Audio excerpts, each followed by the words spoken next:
Welcome everybody to Meta Monday. So I want to start off apologizing. This episode is definitely coming out late, probably past some of your bedtimes. I did have a work event and Jason is actually sick, but we made the commitment that we were going to do Meta Monday every Monday. And by gosh, by hook or by crook, we're going to get her done. The show must go on. Show must go on. Exactly. So we're going to start with for those of you that are new viewers tuning in, we look at event placings over the last 2 weeks. The reason we do the last 2 weeks is because one army might just have, a couple of really good tournament layout. So they place really well, but it's not indicative of how the army's doing in the greater meta. But when we look at things over a 2-week period, that's multiple events, multiple weekends. It really shows us where armies are kind of sitting. We have a few standouts and we have a few ones that kind of are a little bit more shocking. So what you're looking at right now, these are all the armies over the last weekend that did not have any wins.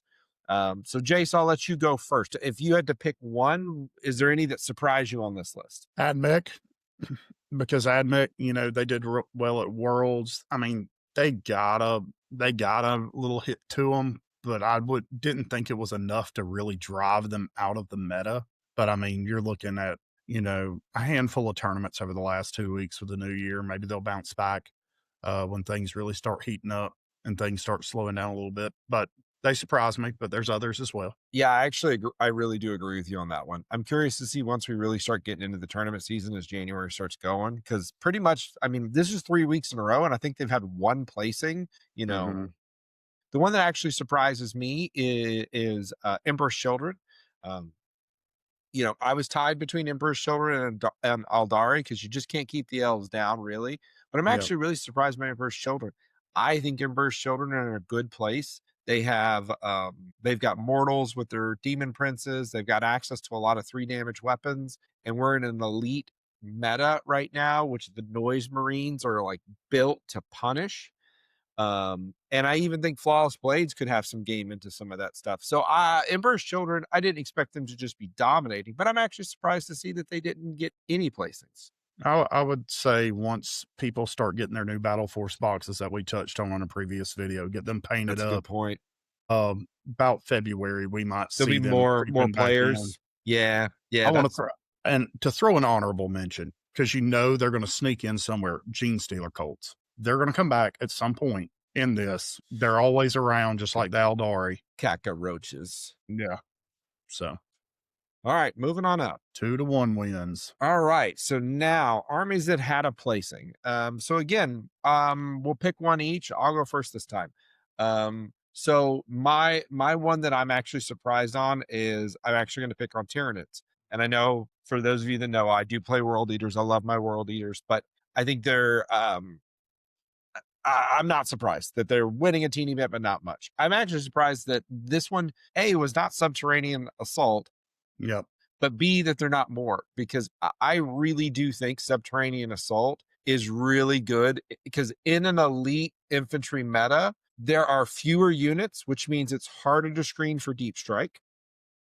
And the big bugs and those Raveners, you got a lot of 2 damage attacks. So it's easy to chew through marine bodies. And so I'm actually surprised that Tyranids don't have any Subterranean Assault wins, but B, just more wins overall. Yeah, this was a Vanguard Onslaught that took second going 4-1. So in a 31 round tournament last week, I mean, they're back. 31 rounds? No, not 31 rounds. Holy shit. Anybody would buy for weeks. 31 people. I like Warhammer. I can't play that much Warhammer at one time. I'm going to go with Tau just because I like the name of the detachment that won the Mont'ka. But Tau, monophase army, shows up now, unless you want the Krute boys, which we'll talk about the Krute boys in a little bit with something special we got going on. But spoiler. But you don't know what it is yet. Tau, monophase army, kind of like World Eaters popping up on here. You don't see the monophase showing up that often, but they do occasionally pop up. So, all right, moving on. Okay, so we're looking at the 2-win teams. Now, this one we're actually going to break down to each one. So I'll let you go first, Jace, because you're going to be covering 3 of them. I'm going to be covering 2 of them. Okay, we'll go with the Blood Angels. Blood Angels have done well.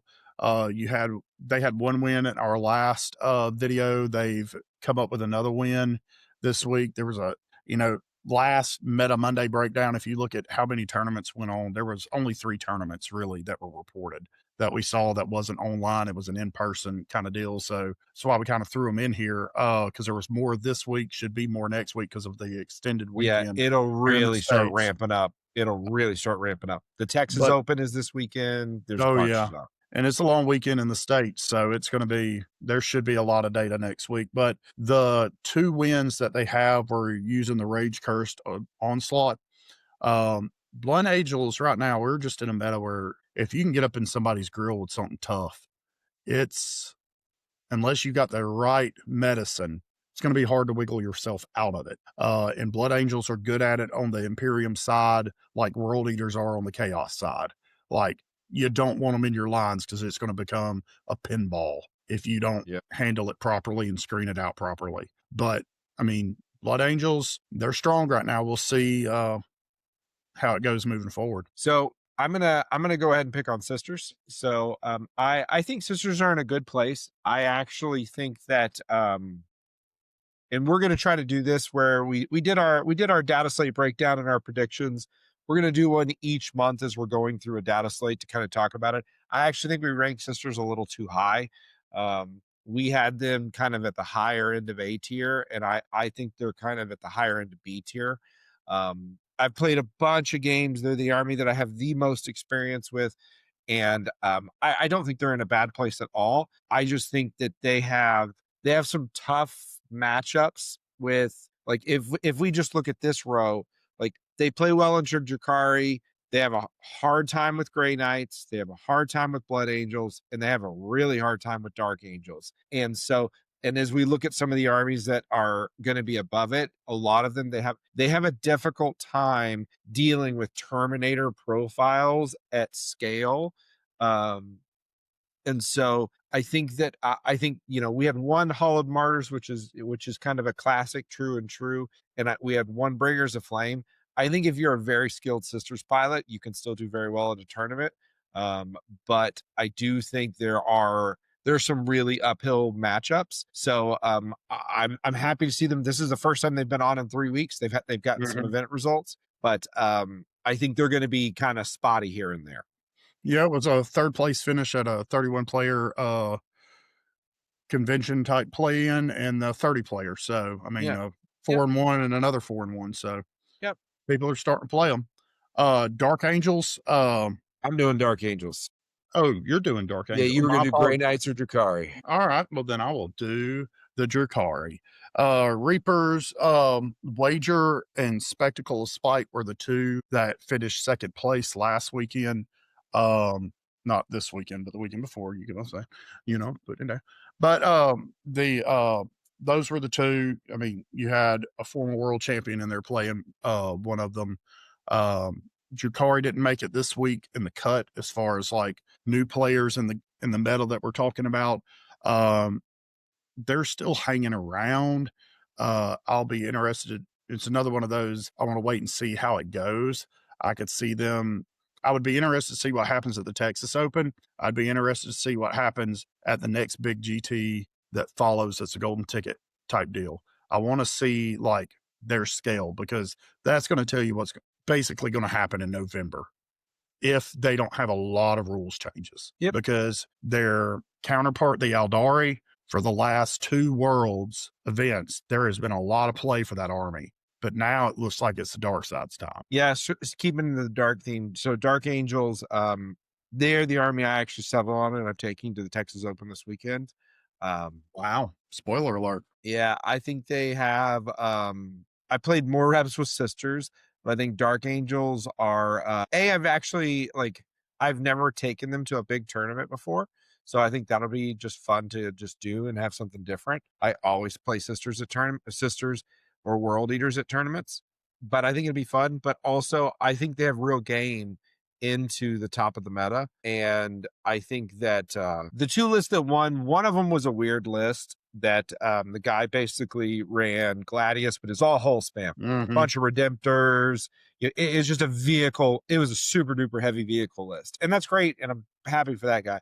But Dark Angels are consistently getting placements and doing well. Typically, it's Wrath of the Rock. Typically, Yep. it's got like the Lion, 2 units of Terminators, Azrael leading some Inner Circle companions. And then the last bits of it is Flux. The gentleman that's doing this, he's running something. I'm not going to be running it, but I thought about it where he's running several of the Vengeance Speeders, which I think is sensational in the current meta.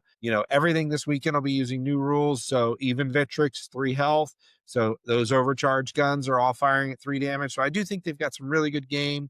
I actually think, spoiler alert, if you're afraid that you're going to be seeing a lot of Catán running around, I think Dark Angels have some of the best game into Catán. All your Terminators have anti-monster 4+, and they're all -2, so it's going to be right at their armor save. The Lion has a great profile for killing, for fighting into them because it fights first and things like that. So I think they have some really good game. I think the only thing that they actually really struggle with is things like Subterranean Assault or Grey Knights, which, spoiler alert, will be next. Uppy-Down armies are difficult for Dark Angels because they're so elite. You're typically running about 10, 11 units. And so it's hard to screen appropriately. So when stuff is popping up, up and down, it's definitely more difficult for us to deal with. You want to give us another spoiler and tell us which detachment you're running? Probably Wrath of the Rock. Wrath of the Rock. Yep. Figured as much. And you'll see that theme throughout going through some of these armies, like Black Templar ran Wrath, not Black Templar, but like Space Wolves ran Wrath of the Rock. Salamanders No. ran something. Wrath of the Rock is a Dark Angels only detachment. Not Wrath of the Rock, but the Gladius Task Force. My bad. Yeah, one of the Dark Angels ran Gladius. Yeah. Gladius is the best general detachment, with the exception of Dark Angels and Blood Angels. Pretty much all the other Space Marines run Gladius. Ultramarines sometimes run Blood of Ultramar, and Salamanders every once in a while do something. But let's talk about Grey Knights. So Grey Knights, Mr. Uppy-Downies with the Warp Bane. So much shooting. Uppy-Downy. I swear, if I were ever a judge at a painting competition and their baby carriers were painted like Krang from Teenage Mutant Ninja Turtles, they'd get the win. Automatic win. If the rest of them were painted like foot soldiers that followed Shredder around, if y'all get what I'm saying, I'm an 80s baby, so this is where I'm going with it. And you had a bunch of Krangs on the board, maybe in some of the other smaller suits, you had a Bebop and a Rocksteady, they win. I don't want Krang and his little brain popping out on me. I just don't want that. Man, I am happy to see, Grey Knights have been in kind of a tough spot. I am happy to see them get some placings, but I honestly feel like the Grey Knight population is just dwindling because they kept thinking they were going to get a refresh. And to my knowledge, I could be wrong on this, I think they're the only army, and I don't count agents before anybody yells at me, I think they're the only army, they didn't actually get a model this edition. Like, even Sisters, who GW doesn't give a shit about, we got a character, and then we got a kill team that technically we have the data sheets because it just came out, but we don't actually have the models for it, so not salty. But like, Grey Knights didn't get a model. They got an upgrade sprue for the ugly ass baby carrier. They didn't even get a model. They lost models and didn't get shit. Like, yeah, it's really sad because they're really, really cool models, and similar to Drukhari, they need some love. All right, moving on to tier 3. All right, tier 3, we've got 2. I'll let you take your stinky boys first. Death Guard, my love, as you see, with Mortarion trying to bleed into me and Nurgle giving me his rot for the last week. But Death Guard are in an interesting spot. We ran the world pretty much from May to June this past year. There's a lot of plague and pestilence passed around. But what is surprising is Mortarion's hammer got nerfed into the dirt. Champions of Contagion has seen some play. They've seen some wins. But the 2 detachments that won in this past weekend's tournament play was Virulent Victorum, which is the base one, a lot of shooting output, re-rolls of hits and wounds, that kind of thing. But the one that surprised me, it got 4th place, but it's still placed, was the Grotmus detachment from 2024, the Flyblown Host that gives the -1 to hit and or basically gives stealth to all infantry. You just push them up the board. It's got the stratagem for the 6-in pile-in consolidate. Really making it a nightmare if you can get in on somebody. I'm shocked it did as well as it did, but I mean, you put something in the hands of somebody that's either played a melee army for a while, so they know how to position and stage and execute, like that's pretty good. Yeah. Because that detachment wants to get up in your face. And with the fire support they have, it's just incredible. But Virulent Victorum, they want to shoot you off the board, but they still have the possibility of getting in and really doing some damage in melee. Yeah. So guard, probably not going to be surprising. All three were Grizzled Vet, which is their new Gratmus detachment. And they're all playing what I would actually consider a pretty like with slight skews, a relatively balanced list, but with a lot of units. They're clearly playing a board control, OC flipping manipulation type army. They have the ability to kill you, but they're mainly trying to force you into bad decisions and to deny you points while trying to score points themselves. I actually really like this. I felt like Guard has been even though they're not a monophase army, they've been a monophase army in the sense that they've basically just been a shooting army that had one detachment and one real way to play it.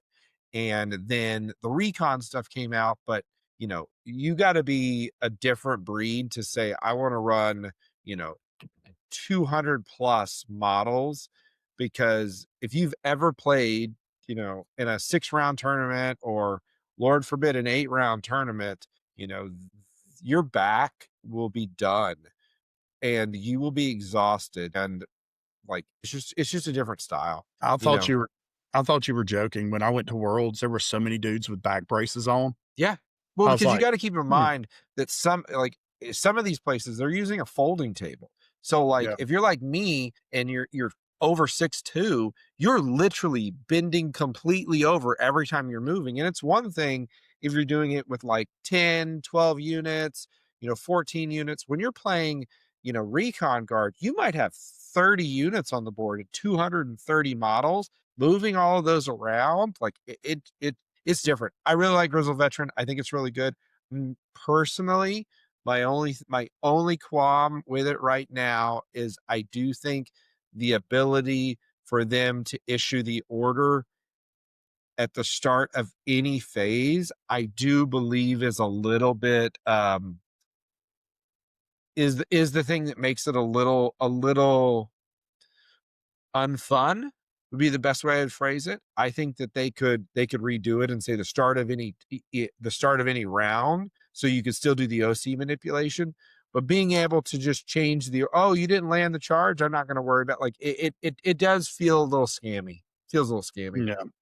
All right, let's go to 4. All right, I'll let you go. I'll go first. So we'll do the boys in blue. So keep in mind that this does not reflect most of these games. I didn't look at every one of the rule sets, but I'm going to assume that this does not actually reflect the rules update. Anyone running Vitrix, they still had 4 health and they were at a slightly different point, but not every list had Vitrix in it. So I think Ultramarines right now, honestly, are just in a really, really good spot. They've got such good characters, such good rules, such good tools, and so they've got the full Monte. I honestly, personally believe that the move with Vitrix is a side grade. I think they went from where lesser skilled players were going to take 18 of them and just stat check you, to where now I think a good player is still taking 6 of them. I think you're still running 6 of them. Gives you a great skirmish unit. They're still a solid piece, that you can push up the board. And I think Ultramarines present a lot of problems in different ways that a lot of armies have trouble with. Yeah, and a surpriser up here is Thousand Suns with Grand Completely. Coven. When he said it, Jason did the research for me because I was late at work. When he said, I saw 1,000, I go, Thousand Suns had 4 placings? 2 with Grand Coven, 2 with Rubrica, Phalanx. Right now, they're in a favorable spot. I would be interested to see what they do this weekend. But, I mean, you went from 1 placing to 3 more this week. So they're moving in the right direction. So. That's interesting. Chaos Demons, I'm not surprised at all by. No. Basically, the only nerf that they got was they nerfed the Feel No Pain enhancement because it felt really scammy. And that they made a few tiny point tweaks, but the reason I'm not surprised is they made a few tiny tweaks. But as you enter an elite meta, what really does well is units that can deal mortal wounds, because the problem with the elite infantry meta is you're typically dealing with units that have a 4-up invuln. So the reason you got to think about that is, regardless of what you hit on and regardless of what you wound on, they're going to still blank half of it with their invulns, right? Before any abilities or anything like that comes in. So, your 10 hits could very easily become, okay, I landed 7 hits. Excuse me. Okay, I got 4 wounds through. Oh, I only actually 2 of them went through. So it becomes very difficult to chew through them. But when you have things like a Bloodthirster that does mortals at the end of its turn, or Be'lakor, which you have multiple units that have the ability to deal mortal wounds in different ways. You've got those, I don't remember what they call, so I apologize, demon players, but they look like manta rays, that did cocaine for years. And when they fly over you, you take mortal wounds. There's a lot of mortal wounds that can be cranked out in a demon detachment. Not to mention a lot of those bigger monsters, their melee profile has 3 damage, or even 4 damage. So again, they just have a lot of profiles that I think are really specifically suited to dealing with elite infantry. And so I think they're perfectly placed to do very well. They're like the bad girlfriend that don't go away until you say, yes, we're getting back together. They're Yep. doing that for a codex. All right. So the big Papa Pump, Necrons. So here's the interesting thing. We're going to tag team this one. Here's the interesting thing about Necrons. Because of when this came out, this will have none of the Catán stuff that came out last week. It shouldn't really be in this. So what they're fundamentally getting here is the benefit of the 500 world attachments, as well as they're just normal play. I think that I'll give my take real quick, and then Jason can give his, and then I want to briefly talk about Catán. But I think what you're seeing here is really, in my opinion, is 2 things. One, I think they were not in a bad place. They were just a little stale. The fact that they got new models and new detachments, reinvigorated Necrons, and more players went out, therefore they got placings. Second, I do think some of their new detachments are actually pretty good, but I think again, it's more about the re-excitement. They don't have anything that I think is just like downright stupid and broken. And I'm going to talk about Catans at the very end.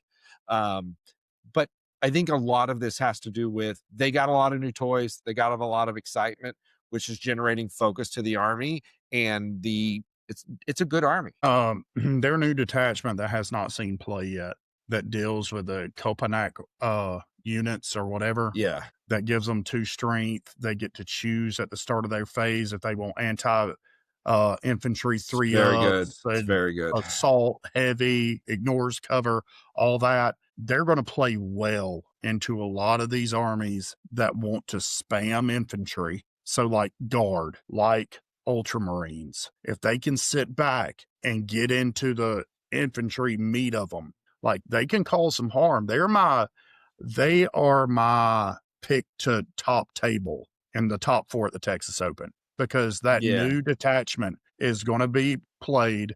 Nobody's going to have a lot of experience into it. Well, that's a big factor too. Yeah.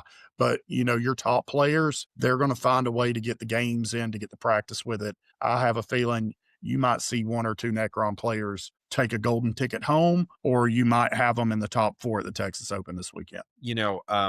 So briefly talking about the Catans before we get to our special announcement kind of thing is I was talking to several people this weekend as I was like finalizing my list for next weekend. And the prevailing initial thought was, oh my gosh, Catan are so scary. Catan are so scary. Catan are so scary.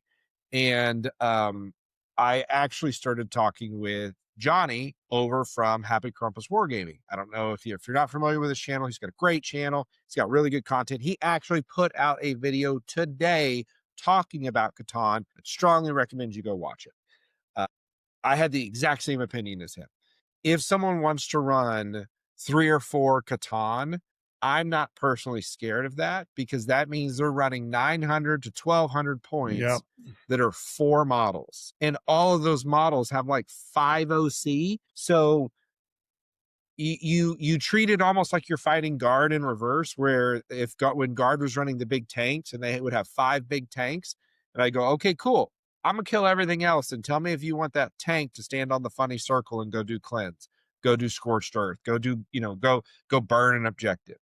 Same thing here with Necrons. If they're running the Silent King and 3 Catán, that's basically 4 Catán, and that's 1,200 points of big centerpiece models, which look really pretty. That's great. Your army can kill one. So here's what's most likely going to happen. One's going to be somewhere in the center of the board. They're going to put one on to attack your expansion objective, and they'll have the other 2 kind of by theirs. If they do that, guess what? You own that one. I don't care about that one.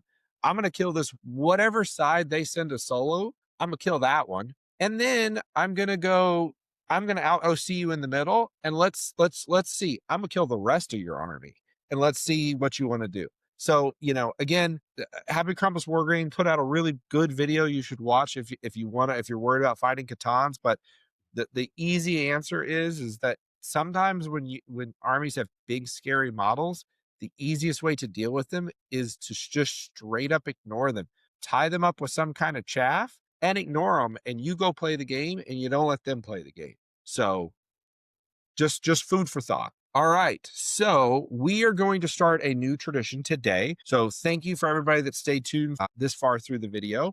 We are going to start doing a channel giveaway. So for the month of January, so you've got this one, and there's 2 more Meta Mondays that will be in January. If you like the channel, subscribe to the channel, and then comment below the word meta.